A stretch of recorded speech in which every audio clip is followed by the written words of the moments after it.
Hi, this is Daniela. This video is for Dr. Tom's EDSN 640 class. Today we're going to be discussing changing behaviors through self-monitoring. That students should be able to change or conform their behaviors by self-monitoring themselves. We're going to discuss first the overview, then some advantages of the self-monitoring model, and lastly, the 7 steps for implementation. There are 2 components to self-monitoring. The first is measuring, where the student should be able to record and monitor their progress towards the desired behavior.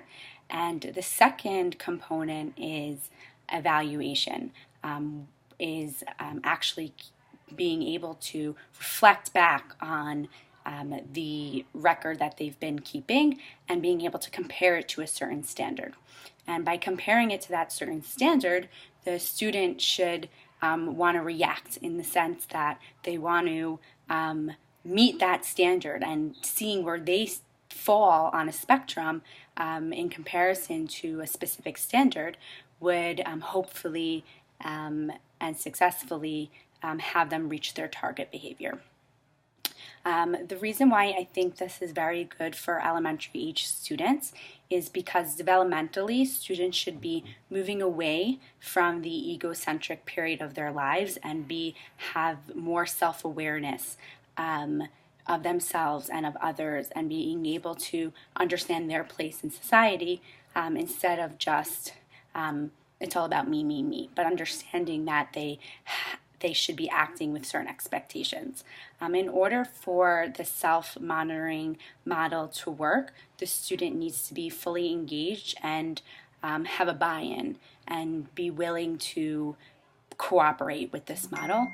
It's very important for teachers to set certain expectations in order for this model to work.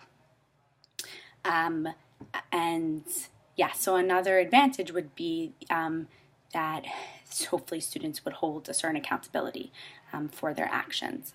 So there are 7 steps that can be taken to implement this self-monitoring model. The first is that the student really needs to, along with the teacher or faculty member, to define their target behavior. Define the behavior that they need to be working on.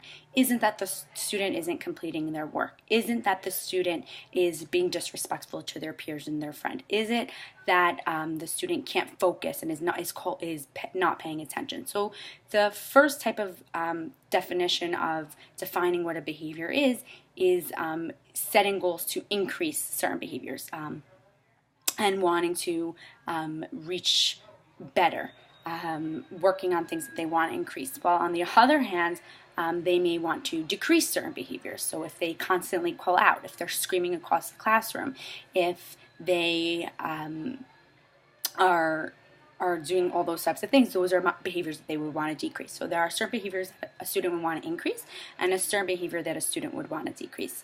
The next thing that the self-monitoring model needs is a method of recording. If they're going to be recording their behaviors, then there needs to be a method. Some suggestions can include tallying, where every time that they reach that behavior, every time that they don't do a certain behavior, they keep a tally. Another would be a checklist.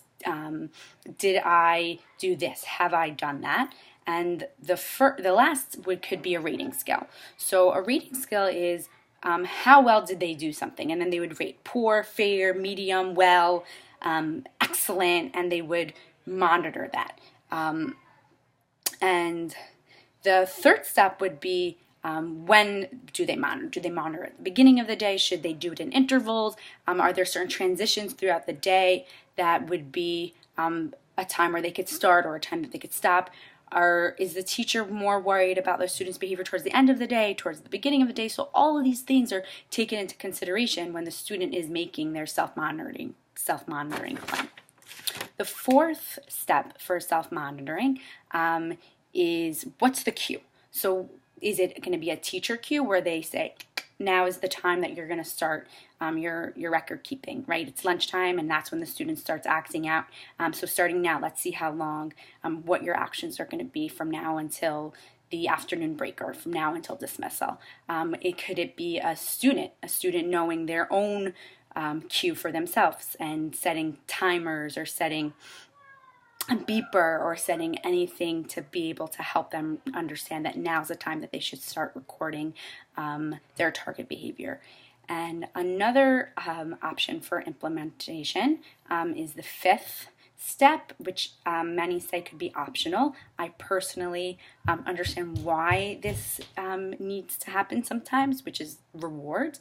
I personally, since I teach in a Montessori classroom, I try, and I really do believe that children should feel good about themselves intrinsically, and that they shouldn't need extrinsic rewards. However, I understand that sometimes, even if it's, you can read for 5 minutes after you've completed a work, sometimes some students need that set structure, or that set consequence, or positive consequence for the actions that they've been doing. So that would be the fifth, would be if you think implementation of rewards is necessary in the self-monitoring, that every time they follow a behavior would be that. And the sixth step is that the teacher should really check the accuracy to make sure that the student is following the plan. And the seventh step, and the last step, is to try to move this plan away. That ultimately, when the student is following the desired behavior or stopping to do a certain behavior, that we can gradually take away the self-monitoring plan, and the student will finally feel different and proud of their accomplishments.